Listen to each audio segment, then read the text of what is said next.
Hey there folks, Tim Slade here, and welcome back to the ATD Ask a Trainer video series. In today's episode, my special guest Diane Elkins and I are answering your questions about managing learning projects.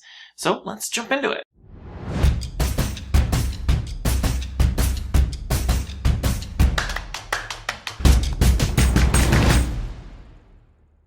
You know, if there's one thing no one prepares you for as you enter the world of instructional design and learning and development, it's how much money you need to invest in some extra strength ibuprofen.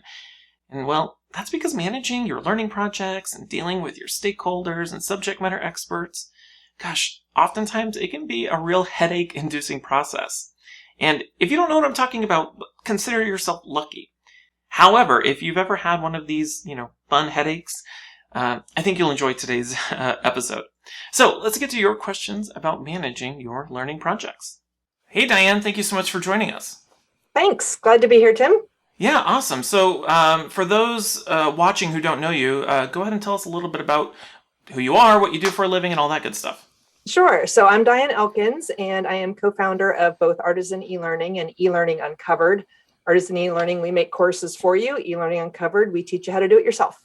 Yeah, awesome. And for those of you who don't know, Diane and I used to work together. I used to help her with eLearning Uncovered and a little bit on the Artisan side as well. So it feels like old times. Perfect. All right. Are you ready to jump in and help me answer some questions on managing projects? All right, cool. Well, our first question comes from Cheryl Oberlin. And I think you know Cheryl. Cheryl actually works at Artisan. Yes, she's one of our newest artisans.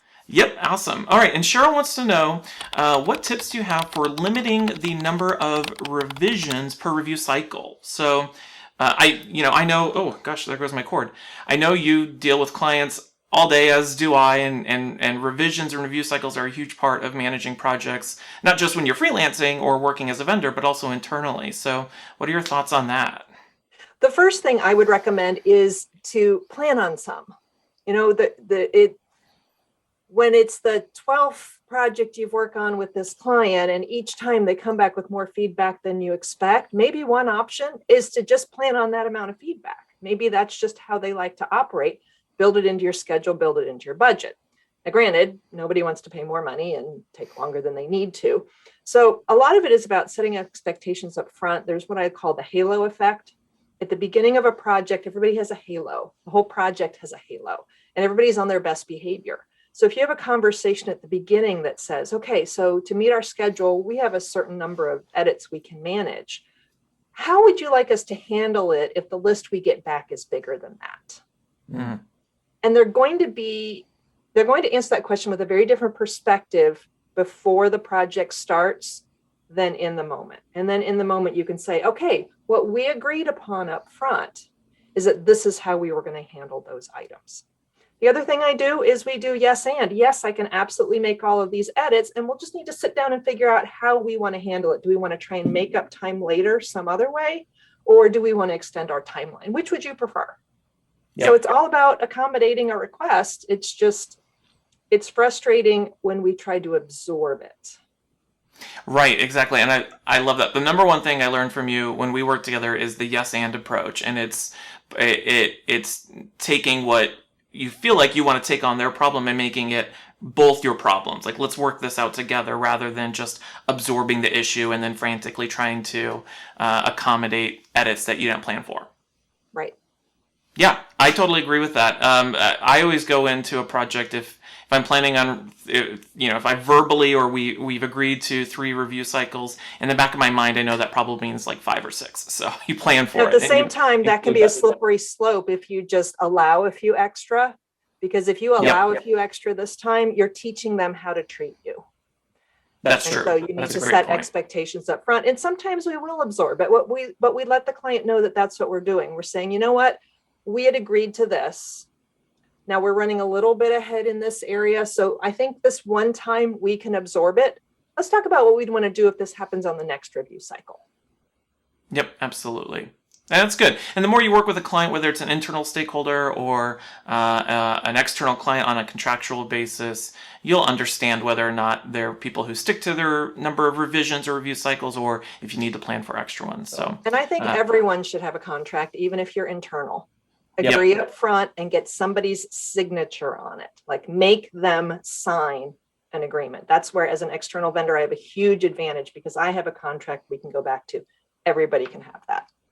Oh, absolutely. And when you're working externally as a vendor, I mean, every hour they waste of your time or every hour they spend, I mean, they actually feel the cost of it. So I find that when you work as a freelancer, you actually, the relationship is way more objective than working internally. But even internally, creating a process, whether you include that in a project plan that they agreed to or something, can help mitigate that. I love that. All right. Well, I hope that helps, Cheryl, and thanks for asking that question. All right, let's get to our third question. So our third question comes from Jaren Korkmaz, and I apologize if I didn't pronounce your name properly, Jaren. Jaren wants to know, how can I avoid giving into feedback that chips away at the ideal learning solution? So I imagine that's stakeholders wanting you to do things that create bad learning or including too much content. What are your thoughts on that, Diane? Right. I know you deal with that every day. Too much content. The audio has to be an exact match to the text on the screen. Lock down the course. Take out all of those pesky questions. Mm-hmm. Absolutely. Again, it's about advocating. One of the things I often use is I talk about this being a different medium. At Artisan, one of our sweet spots is working with folks who are newer to e-learning. Mm-hmm. And so if I'm working with, especially with a subject matter expert who doesn't have a learning background or they've only done the classroom, I'll play up how this is a different medium than they've ever worked in. Now, granted, some of the same principles still apply, but I'll say something like, so as we transition to this new medium, one of the ways we need to think differently is. Yeah. And so if I really talk about how this is so completely different than classroom training and talk about this new medium, that often helps. And the other thing I'll do is I'll do a yes and a little bit modified because I don't really want to say yes. Mm-hmm. But I might say something like, that's a change we can absolutely make. Before we make that decision, would it be okay if I walk through my rationale about that? Yeah. And then get their permission to tell you, because I need to be careful. It's not about me being defensive, but no, we can't. No, here's why you're wrong. Can I talk through my rationale? Sure. Yep. And the other thing that sometimes I'll do is I'll show them, if the resistance comes up front, I'll say, well, let me show it to you two ways. And usually when they see it and it's concrete in front of them, instead of this abstract concept about the learner and adult learning theory, I try very hard not to use instructional design words and terminal objectives and Bloom's taxonomy with people. It's just going to go over their head. I show them an example and they go, that's cool. Yep. Then I have no buy-in.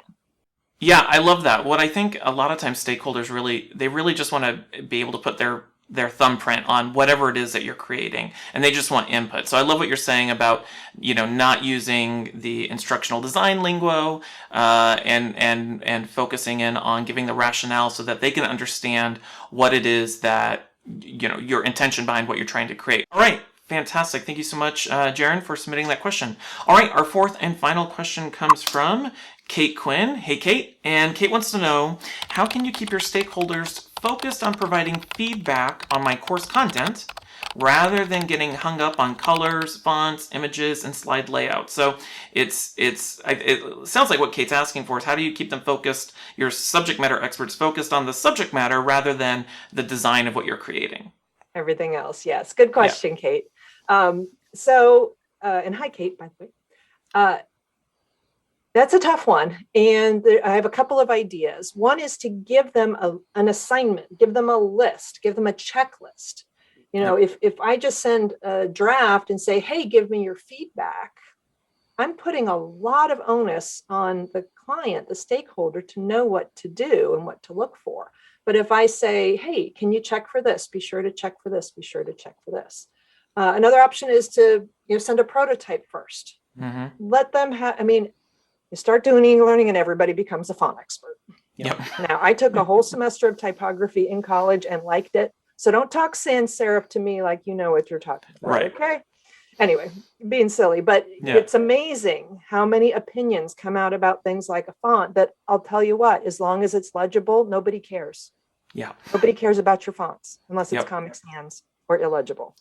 Agreed. Then I will judge you. Mm-hmm. But get that out of the way separately.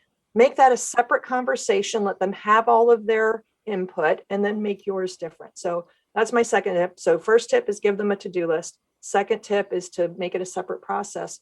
Third, and I I believe I got this feedback from Michael Allen, is make your first draft purposefully plain. Mm-hmm. Like make it black and white, or something so obviously not the design that they're more likely to focus on the real things. Now, I've had that backfire. One of my first jobs was in advertising, and we advertised restaurant equipment, and we were doing a catalog for a company that made ceramic dishes, mugs and French onion soup crocks and that sort of thing. And I had this idea for the cover. They were really brightly colored ceramic dishes.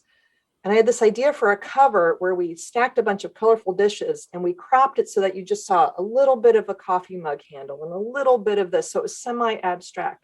So I drew it out in a line form and faxed it to them. That's how long ago this was. And they said, "Oh, Diane, I really, really like it. This is a great idea. I really don't think I want a line drawing, though." Right. No, it's going to be a photograph. Yep. So some people do have trouble envisioning something, but going with a purposefully scaled down mock-up can potentially separate that. That's also why at Artisan, we've never had luck with PowerPoint storyboards. We do our storyboards in Microsoft Word because you put it in layout and they start paying attention to layout. So at least with the storyboards, the first review is focused on the content. Yeah, that's why I always start with a storyboard, because it's just focused on the content. And even when you do send a prototype, even if you're using placeholder images, text-to-speech audio for scratch audio, wireframe buttons, if you don't tell them this is not going to be the final audio, that's a placeholder image, that's not the final colors, unless you tell it to them, 9 times out of 10 they're going to go, why does it sound like a computer talking to me? You have to tell them you have to set those expectations multiple times. Yeah. All right, that's a great question, Kate, and hopefully that helps. Thank you so much for asking. All right, I think that's all we have time for today. Thank you so much for joining us, Diane. As we close out, if you can tell everybody who's watching where can they learn more about you and Artisan e-learning and e-learning uncovered.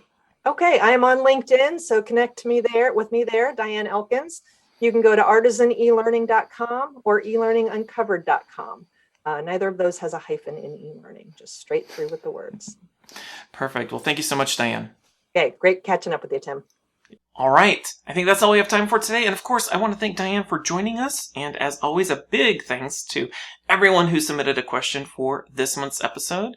If you happen to be watching this on YouTube and you want to get alerted when we publish our next episode of Ask a Trainer, make sure to click that subscribe button below.